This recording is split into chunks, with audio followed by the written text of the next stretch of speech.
Hello, you wonderful people. So for today's video, this is going to be me entering spoiler territory for The Last of Us, specifically, like the season finale and everything. So if you haven't seen that, do not watch this. I don't want to spoil or ruin that for you. But obviously, I want to talk about the Reignited discussion, because basically it's a 10-year-old discussion that's kind of resurfaced because it's a whole conversation about, did Joel do the right thing? I mean, I'm sure this conversation also got reignited when The Last of Us Part 2 came out, because obviously those through lines kind of like follow through, but specifically the ending, because obviously because of the show, a lot more people are aware of that story. And now obviously, you know, the ending of the game is exactly like the ending of the show is exactly like the ending of the game. So I love that conversation because it is such a, it enters this interesting territory where I just want to share my thoughts about it, because I was never a part of that initial bump of the conversation. But with the show coming out now, I feel like, oh, like even more people are having that conversation. So I feel like kind of adding my piece to it. And I think it's something I touched on in my review, I believe, where I talked about, it is an interesting thing about this world. We all have our mentalities, our moral compasses of what is right and what is wrong. And in a world like this, those lines kind of don't exist. I mean, we could all be like, oh, that's wrong, or that's bad, or that's good. But I think it's such a gray area in this world because everyone's doing everything they can to do to survive. People are doing what they believe is right. And in Joel's case, he thought he was doing the right thing. Because in his mind, it's like, right, he killed everyone in that hospital. One, these were people that were going to kill him if he tried to go after Ellie. Two, he also had to kill them because he couldn't leave any Fireflies alive that could potentially come after him. The main thing he said to Marlene before he put a bullet, like before he shot her again and killed her, you know? But, you know, and obviously that's a major thing of like, right, Joel made the ultimate sacrifice by making the selfish decision of, I already lost one daughter, I'm not about to lose another in Ellie, so I'm going to save her because, hey, she wanted to do this thing, but I already showed that I had reservations of telling her, hey, we don't have to do this. We could go back to Tommy's. But it's like she said her exact words were no half measures, but he couldn't let that go as someone who's held on to his failure. Because he even had that conversation with Tommy, specifically in the TV show, and maybe it happened in the game as well, but I'm going to mainly reference the show. The conversation with Tommy, it's like, I'm going to leave Ellie with you because I don't think I can get her there.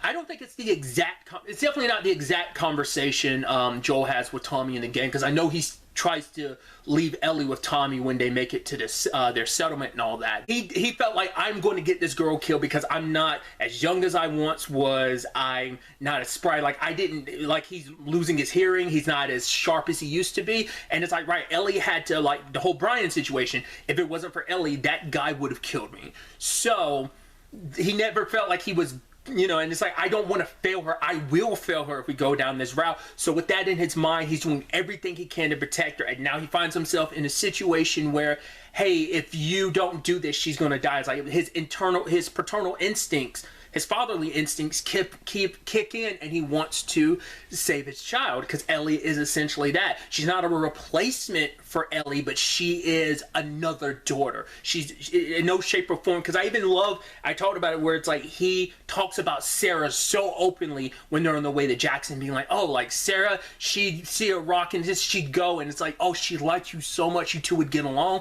stuff like that.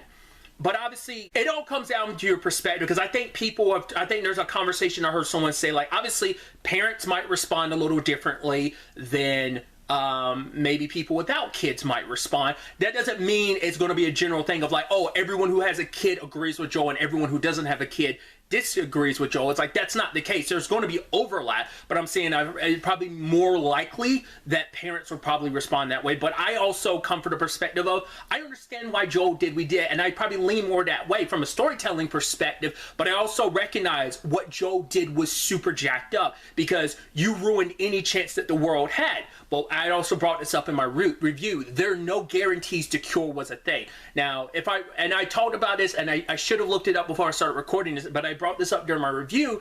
If I remember correctly from the games, and maybe I'm misremembering, but the fact is that Ellie isn't the first person they tried the cure with. Like, they found other people who had Ellie's circumstances, and any attempts to make a cure for them never worked. So Ellie is one of many. I mean, not like a lot, but hey, we've tried maybe a dozen times or whatever, and it's never panned out. But my point was also in the review of, but Ellie could have been the one that did, or at the very least, she might have gotten them at least a little bit closer to a cure. She might not have been the one, maybe the one after her, or the one after that person, but maybe she would have been part of the stepping blocks. But that's the whole thing. We're gambling on a maybe. There's no guarantee. It's not like a, oh, it's guaranteed. Plus, Marlene didn't give Ellie a choice. It's like, oh, I didn't tell her because I didn't want to scare her, because Marlene knew that there's a chance that if Ellie knew what was what, there's a chance she would have backed out. And it's like, we can't take the chance that she will. But it's like, no,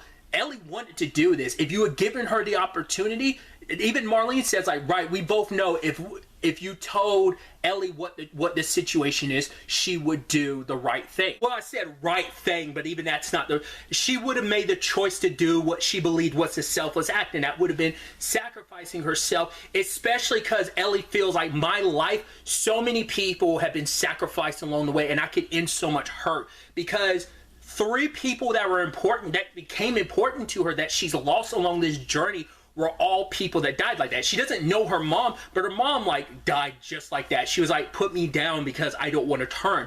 But she lost Riley like that, and she had to put Riley down. She lost Tess like that, and they really leaned into it into the TV show. I feel like I didn't get it as much from the game, but in retrospect, I think it was just as much there in the game, but they really lean into it in the TV show. Maybe it's because they know, like, obviously we're building up to Tess's sacrifice. But yeah, Ellie, like, got really close to Tess, so losing her, then also Sam under those circumstances, especially in the show when she tried to cure him but it didn't work. It's like, I don't want there to ever be another Riley. I don't want there to ever be another Tess or Sam. I can do something about it. So given the choice, Ellie would have done it, but that's the thing. Marlene didn't give her a choice, but that's also the thing that Joel didn't either. And I love that conversation that other people have had too, of, yes, Joel has taken it upon himself that even if I have to lie to you, I will carry that burden. That will be on me. Because even on some level, Joel, I think he knows that she doesn't fully believe him. We as the audience can tell she doesn't fully believe him. Even that, like, look in her eyes and that, okay, the final words, you know, she wants to believe him, but other people brought up the point. Ellie's gone through so much of this journey, seeing how terrible human beings can be. And time again, she's seen how much Joel has changed, how much he's adapted, how caring he is. The fact that he opens up about that one guy who missed, that person being himself, him opening up about that, opening up more about Sarah. She realizes, like, without them even saying it, it's like, right, I know you care about me. You love me and I love you too, but we're not the people to be able to physically and you know, verbally say that. But she recognized that and she can understand that, but it's still the thing of, you lied to her. You did all this stuff because all she needed was the truth from you. Would things still be rocky? Sure, but what she needed is honesty from the one person she feels like she can trust in the world. Because when the going gets tough, she's had Joel's back and Joel has had hers. So for her, it's like, the one person I know I can trust in this world, especially because I don't think it's in the game, but it's in the show, is it Maria, Tommy's wife? She says the people who can betray you are the people who you give your trust to. Like, they're the only people that can betray you, and now here's Joel betraying that trust.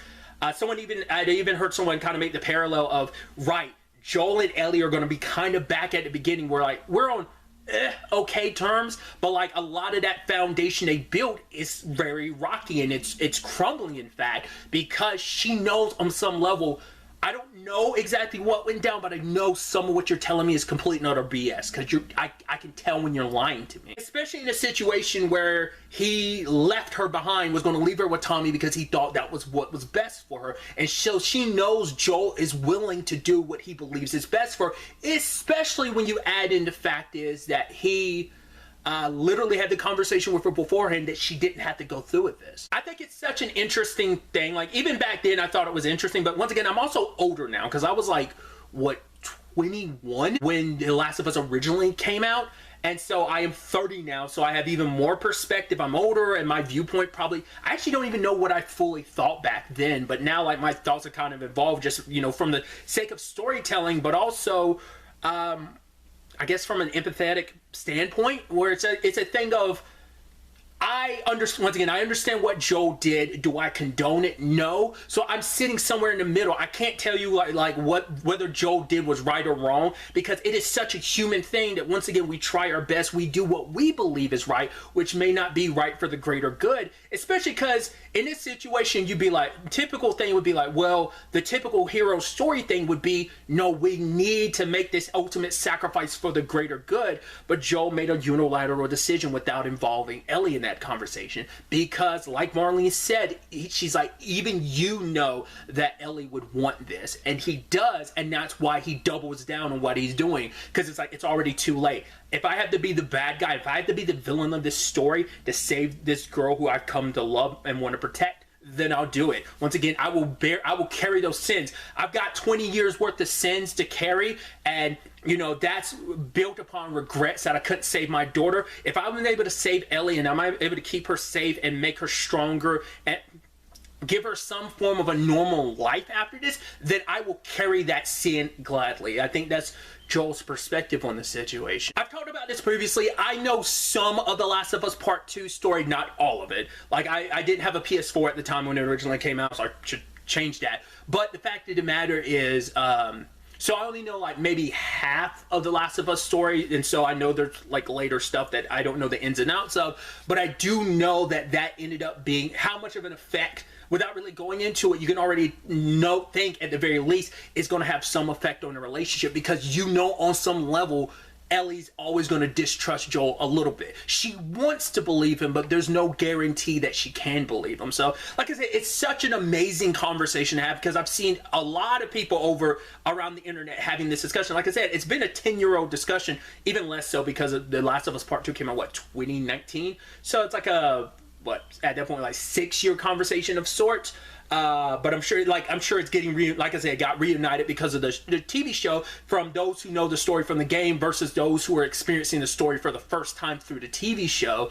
So that's kind of an important and interesting lens of like even more people you're getting this, you know, get that viewpoint, you know, not the viewpoint, like their viewpoints on just kind of where they stand in all this. Do they agree with Joe? Do they disagree? I think it is such a complex thing that it's just, I mean, for some people it's just probably like simply like, oh, he was wrong or he was right. I love it because it's not simple, because it varies from person to person. There are so many things that play a role in this. It's not like a simple like, oh, Joel's a bad guy. There's so much more complexity. There's so many layers to it that it isn't just an easy definitive answer. For some people it is, but I think because it exists in that little gray area, more so than anything, like I said, massive gray area when you talk about this world and everything.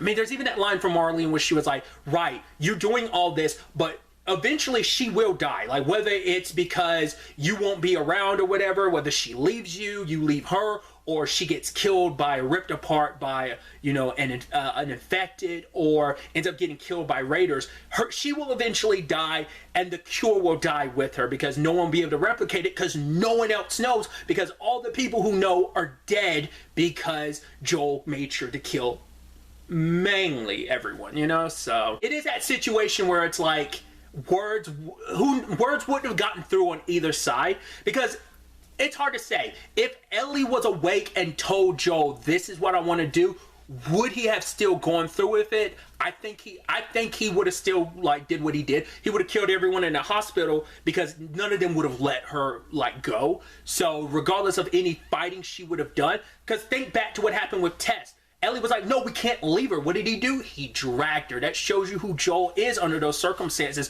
When he's made up his mind like that, he's not going to back down, especially with the connection he has to Ellie. So even if she was awake, I do believe Joel would have done the exact same thing. He would have had to fight her on everything, and that would have been an even bigger point of contention, because probably Ellie would have done everything in her power to stop him, and that could have been a completely different ending, where like to stop him from killing Marlene, maybe she would have like pulled a gun on him type of situation. Who knows? Kind of torn between those choices being, you know, it's almost like a telltale game of like, yeah, your choices matter. They affect the story. Like, it would be kind of like a Sophie's Choice type of situation in that regard. But once again, at the end of the day, whether it's Marlene, whether it's Joel, neither one of them gave her choice. So That's where I stand. You know, it might be like, oh, that's the easy punk answer going down the middle. But to me, it's such a complex thing. Like I said, I lean more towards like, I understand why Joel did it, and I probably lean more siding with it, but I still think he went about it the wrong way. But it's also like,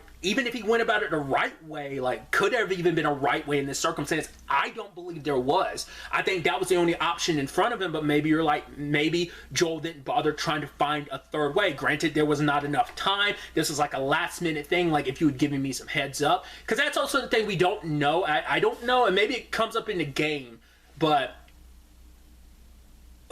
I don't think it's until well after the fact when Ellie's older that Marlene found out about her being, you know, immune and everything, despite the whole like, oh, I took you in. But once again, she believed Anna's lie of like, yeah, I cut the umbilical cord before I got bit, which we know is a lie. So that's why Marlene didn't really look into it too much until she runs into Ellie all those years later. She didn't know what was what until she probably went to meet the Firefly doctors and it's like, wait, we had to cut open her brain like that, because we didn't get that feeling from Marlene early on that she knew. But who knows when Marlene found this out? Maybe before she got there, before Joel and them, and that's when she found her, or maybe she knew the entire time and that's just been a secret closer events. Like I said, maybe that's something they covered more in the game that I just don't remember. Like I said, it's just a conversation that you can kind of have on and on. It just comes, it's like a very the best way I've heard someone describe it is it's like the typical like trolley situation of there's going to be hurt no matter what choice you end up making.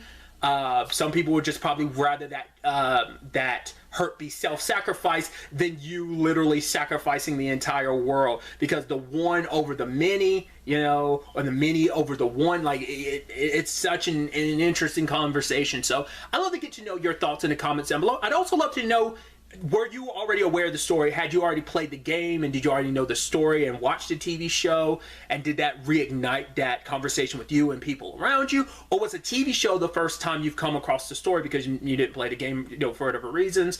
I'd love to know all of that in the comments down below and kind of where you stand on everything. I mean, did your opinion change? Like, if you were someone that played the game, like, did you feel a certain way back then? And now that you're older, all these years later watching the TV show, did that change your opinion? Or did your opinion stay exactly the same? I'd love to know. But really, that's all I want to talk about. So the next time we meet, be happy, be safe, live life to the fullest, and enjoy it.